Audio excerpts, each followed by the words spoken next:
How's it going? Dave from Comic Book Investments. So in this video, I'm going to talk about NFTs, but more specifically, I'm going to talk about the Marvel Comics VeVe, that NFTs that have been all over the internet, going everywhere. I see people always posting about them, and people have commented so many times asking me like my thoughts, what I think of them, can I talk about them, what are they, all that kind of stuff. So that's what this video is going to be. It's going to be me talking about that. So what is an NFT first? Let's cover some basics here. An NFT is basically a non-fungible token, which is pretty much just a digital form of something that is on the blockchain, that has a ledger so we know who owns it and doesn't own it. And these are bought and sold, traded, all that kind of stuff. You can pretty much make an NFT of anything. I believe there's someone that made an NFT of a fart and sold that. Yes. So you can pretty much make an NFT of anything. Most of the time it is used for art, I would say, is generally what it's for. But let's talk about VeVe, specifically the comic books. Now VeVe offers a lot of different things on there, little like statues, posters, all sorts of stuff.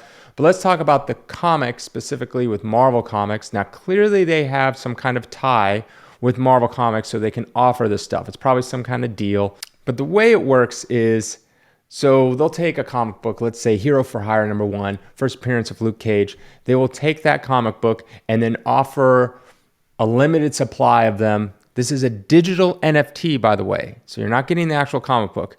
It's a digital comic book, and they will release, say, 30,000 of these digital comic books, NFTs, and you pay $6.99 is generally how much it is. And then you'll get this digital copy, just like opening a pack of basketball cards, baseball cards, or Magic cards, Pokemon cards, whatever you have. There's a chance that you can get like a super rare one. And it's usually like 1 in 50, you get the rarest of the rare. I don't know. It's always a little different. But they'll have different covers that show the rarity. So they have the common, uncommon, rare, super rare, and ultra rare. I don't know exactly what they're called. Now on VeVe, you can take your NFTs and you can sell them on the secondary market, which they have there. You can auction them off. You can just put them as buy it now. I've even seen people throw them up on eBay. So who is buying these NFTs? And like, why would they even buy something like this Marvel comic book? Well, generally the people that are buying are people that think that NFTs are the future and that people are going to be living in this so-called metaverse. That's usually pushed by people like Gary Vee, and a lot of other people are pushing this idea of a metaverse and everything's going to be basically an NFT because you're living in the metaverse where you live in a digital form. So you need digital comics in your digital world, so to speak. Also, it's investors and speculators because once you make a certain supply of something and you have enough demand, that increases the value. So basically you have this VeVe creates a limited supply, which makes something technically collectible because there's a limited amount, which can make it rare. But that doesn't mean it's valuable. There's a lot of comics out there that are old and rare that no one gives a crap about and are not valuable. So just because something has a finite number, it does not mean it's valuable. Supply and demand. Supply and demand. Remember always that. Supply and demand. You need the demand. Doesn't matter if the supply is 1 or 1,000,000. As long as you have the demand that meets that supply, that's how it increases in value. So that brings me to the main point of this video. Why do I think these VeVe comic books are basically terrible investments and not worth buying at all? The main reason is the only people that are buying these are speculators and investors. They have no intrinsic value beyond people thinking that they're going to go up in value. With the actual comic book itself, the physical copy, you could read that. I mean, most people don't read the old comics as much. They more like have them graded as investment, or they put them on their wall, or they just like the fact that they own them. It comes with some sort of bragging rights like, hey, I own this Fantastic Four #1, or whatever it is. You could show it off your friends, things like that. When you have this digital copy, it kind of takes away from the actual owning of it. You know, there's something about physically having it and knowing that you physically have something and it's rare. The way I see these NFTs and, you know, more specifically these VeVe Marvel Comics is it's like hot potato. And the reason why I think this is since it's mostly just speculators and investors that are buying these things, when you're an investor, your whole purpose is to make money. I'm not saying that's a bad thing. I'm saying that is your goal. That is the reason why you do something. Whether you put it in the stock market, you buy a vintage comic book, whatever it is, buy real estate. Your purpose is I'm investing $100, $100,000, millions of dollars into this thing, and I expect it to be worth more when I go to sell. So when you buy this comic book, this digital NFT comic book, it's $6.99, $7, you're into it. Well, you're buying with the hopes that you can turn around and sell it. So, as an investor, you look at it, okay, what kind of margins do I want? I could literally stick it into the S&P 500 and make about, on average, 10% a year. So I have to make more than 10% a year because the S&P 500 is pretty much a near guaranteed thing, while this NFT is super risky. So risk reward. So therefore, you want to put in, if you put in $10,000, you want much more percent than 10% in a year, because it's very risky. So you want a much higher percent, or you can stick it in real estate. You could probably stick it into a stock that's a lot safer, something with dividends and all that stuff. So therefore, you want to make a lot of money. How much is a lot of money? You have to determine that. If you put in $100 into something in 1 year, what do you want that to be? Well, if I put $100 in these NFTs, a year later making an extra $100, so doubling my money, is that worth it? Maybe. It's pretty risky though. Maybe someone sees it's worth it. Is it worth it if you only make $10 more at the end of it? No one's going to do that. No one would ever do that if all they made was $10 after a year of owning these NFTs and all the risk that comes with it. It's not worth it. So you have to make multiples on your money. So an investor will come in and go, okay, so you buy it for $7 brand new when they drop it, when they do a release. All right, you turn around, make it worth it for you. You got to sell for like $20. Maybe 3 times your money in a couple months. Well, then that person now has it for $20-ish. Then they want to make money on that. Well, it only makes sense to them if they can triple their money as well. So they want to buy that thing for $20 and sell it for maybe $50 or $60 a few months later down the line. You see where I'm going with this? Then that person buys it, and he's only going to buy it if he can triple or quadruple his money in a short time. By the end of it, at some point, it gets too high. At some point, you're sitting here with an NFT of an X-Men 170, which who cares about that? That's a real NFT. Dumb, I know. Why would you make an NFT of that, of all the comics out there? You have an NFT of just the common version of X-Men 170, and now you're into it for $10,000. Now you have to convince someone out there that this thing is not worth $10,000, it's worth $20,000 or $30,000 because you want to make money on your investment. You spent $5,000 on this NFT. Well, you got to make money. So you got to convince someone it's worth more, double, triple that. And at some point, everyone that's buying is only in it for the money. And at some point, it gets too high where people will simply not take the risk. And this has happened multiple times before. There's a documentary on the Beanie Babies on HBO Max. If you haven't seen it, I suggest watching it. The same thing happened there. Originally started with a collector base. They were into it. Then Ty, the company that made them, decided to limit the supply by stop producing certain ones, which created a frenzy. All these people started buying it. In the documentary, there's a guy who, I can't remember what he did. He got a huge lump sum of money, either sold his house or got a bonus at work. Anyways, he shows up at a Beanie Baby dealer, plops out $20,000 in cash, and this is the 1990 whatever, $5 or $7, so worth a lot more than $20,000 now. And he goes, "This is the future. I'm investing in Beanie Babies. I'm gonna be a multi-millionaire." And he believed that, and that's what people were pushing. And you probably heard the exact same thing with NFTs. So this stuff's been around all the time.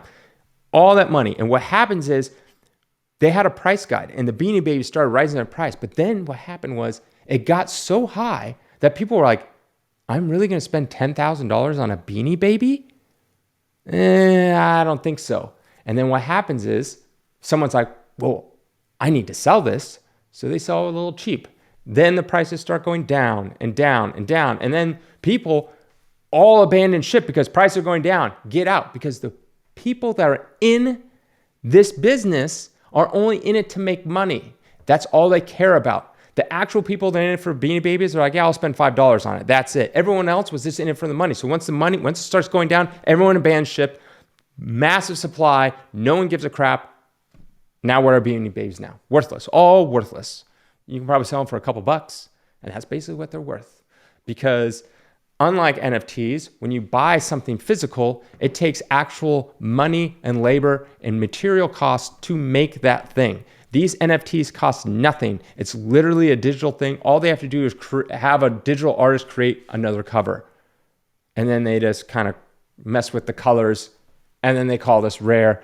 And I know some of you probably say, no, NFTs, this is it. This is the future. This is it. I'm not saying that NFTs aren't somewhere in our future. I think A, it's too soon. And also, I don't think this is the way it's going to happen, especially with these corporations just mass producing these things. I'm doing an experiment. You guys are comic fans out there. If you had an opportunity to, let's say I gave you a bunch of money, whatever it is, your holy grail, whatever it is, could be a Spider-Man 300, could be an Action 1, could be a Hulk 181. Let's say I gave you the money, or somehow you came into the money to buy that grail book, whatever it is. You bought, but you couldn't sell it because then people always buy an Action 1. And so let's say it's a Spider-Man 300. You had it, somehow you got enough money to get that grail book and you buy it. But I tell you, as soon as you buy it, that book will drop in half. So whatever, it's a $1,000 book, it'll go down to 500. A $10,000 book, it'll go down to $5,000. And then I'll tell you that you probably won't be able to break even for at least 10 years. Would you still buy that book? It's your grail, the thing you want the most. A lot of people will be like, yeah, sure, I want that book. I want to hang it on my wall. I want to have it. Tell that to all these people that are buying these NFTs. See what happens. Every single one of them will say, yeah, I'm not going to buy it. If I told them every NFT that they buy, yeah, it won't double in price, it will actually drop in half, and you won't see any return for at least 10 years, maybe. No one will buy the NFTs. Why? Because every single person is in it for investing purposes, thinking that it's going to go up without actually realizing why things go up to begin with. The reason why comics go up in value is because they have decades of collectors that want them for their collection. Yes, recently we've had investors come in, and that's why it's spiked. But we have a massive base. If all of a sudden I sold my company for $100 million, it's not worth that much. But if I did, you know what? One of the things I would do, I would go back and I would buy and get a complete Hulk collection and a complete Turtles collection. And then I'd start buying other comics as well. Why? Because I like comics. That's what I would spend with my money. I wouldn't buy it for investment purposes. I already have money. I don't need that. There's no such thing as those types of people in NFTs. And another reason why comics are so expensive is because they're rare because people read them and ruined them. Let's look at some NFTs on there so you can get a better understanding of what I'm talking about on all this. So here we got the Hero for Hire #1. As you can see, they just take the normal cover. That's the common one. Then they gray out the background. That's the uncommon one. Then they make a new cover. Some artist draws a new cover. That's the rare. Then they have the super rare, which is basically the same cover, but a little more black in it. And then they literally just cut out a panel from inside the book and make that the secret rare that you could possibly get. And as you can see here, it's $6.99. It dropped on the 8th of February, and there's, they had 30,000 copies. The funny thing is, if you look at all these ones that drop, every single one sells out. Every single one. Here's one, Black Panther, just dropped the other day. Sold out instantly. Here's Fantastic Four, annual #3. Sold out instantly. All these are sold out. Even the X-Men 170 sold out. Nothing isn't sold out. What does that tell me? It tells me this. They release it. Maybe 1,000, 2,000 people are actually buy it. And then the company just buys the rest. So it creates demand. So then people have to sell it on the secondary market. Because why? Why do they want people to sell it on the secondary market? Well, let's look at the fine print. They charge a 6% licensing fee on the secondary market. And on top of that, VeVe, or VeVe, whatever they call it, takes 2.5% on the secondary market. So whenever you have this and you sell it on the market, they're making 6% that goes to Marvel, and then another 2.5% goes to VeVe, along with their also cut. And guess what? If you sell out all 30,000 copies at $6.99, you're looking at about $210,000 every time they drop on this. And they drop this like once a week-ish, somewhere around there. Do you think there's 30,000 people buying this every single time, making near $250,000 just for this one product alone, on top of all their fees that they're making? No, there's not that many people who are buying this. But they're pushing it like it is. Oh, it's sold out. Gotta get it. So let's look at what the secondary market looks like. Here's a Fantastic Four Annual number 3. This is the auction. They have a couple bids. Some of these bids look suspect. And then you also have the buy now section where people are wanting a bunch of money for it as well. Here's a special edition one. People want $305 for a book that literally came out like a week ago, and now they want $305. Let's look at one of the first NFTs that they had. Marvel Comics number 1. Look at what they did. They had the normal comic, then they made it black and white, just the Marvel Comics was red, then they made the Human Torch just red, then the whole thing was black and white, and that's how they made it rare upon rare and rare. And then you're looking for the super rare. The lowest price is almost $70,000 for the NFT, with the highest one being around $150,000 for the NFT. That is insane. Why are you spending $150,000 on something that literally came out a few months ago? And the difference with comics have varying grades. These are all perfect condition. So they're not rare at all. There's 30,000 of them. And then the special secret editions, there's 600. Here's that X-Men 170. They have 5 different covers. The last one is the secret one. There's 600 of them. People have them up for $300, $400. This just came out for an NFT. There's only 157 that are 9/8 on the CGC census. And a 9/8 goes for $117. You're telling me that this NFT is worth more than a 9/8 actual physical copy of the comic book that came out in the 80s? That's what you're telling me? That there's 600 perfect, can't be ruined NFTs of this secret edition. There's 30,000 in total, 600 of them are the special edition, and people want $300 when a 9/8, there's only 157 9/8, so a quarter of the amount that there could be, and it's $100. See how dumb this is? See how this won't make any sense? All these people will have to sell out of their copies of these NFTs for $300, $400 to someone thinking that they can turn this into $900 to $1,000. No one's going to buy this thing for $400 and then flip it for $420 because you have fees and things like that. No, they want to double their money at least very quickly, or they wouldn't get it at all. And they really truly are lazy. Here's an Ultimate Fallout 4. Literally the normal cover, second print. Then this is another printing that exists. These are all printings, and then you got the variant edition at the very end. They didn't even change anything. They didn't hire new artists. They just literally took photocopies and then go, yeah, let's just put a number on it. You get a token. You have number, 620 out of 30,000 or whatever it is. And that's all they do. And then you give them money, $7. So is there money to be made in all this? Yes. Like I said, it's hot potato. So in the short term, you're going to find someone who will be like, yeah, I'll pay you more for that. Like they sell. There's people that buy them for $30, $50 when originally they were $6. And there's going to be more people buying into it. But how far can it go?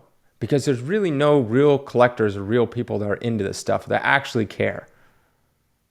They might say they are, but let's be honest. If you couldn't make any money off this, people wouldn't buy it. So in the short term, yeah, you could probably convince someone to buy this for a little bit more money than you paid. But eventually that train will stop, and then someone will be left with it, and it will burn them. And I know a lot of people are like, oh, you don't understand it, David. I understand it. I get it. And I get that I'm not the one that determines what is collectible and what is not, but you can pretty much smell a scam a mile away. And this is one of those things. This is not gonna, it's just watch the Beanie Baby craze thing and you'll see exactly it's following it point for point. And where are they today? People literally thought the same thing. They thought these were gonna put my kids through college. These were gonna buy me a house. I'm gonna make all this money. Sure, in the short term, there's people that made probably millions of dollars off Beanie Babies, but someone's gonna get left holding the bag. Just make sure it's not you.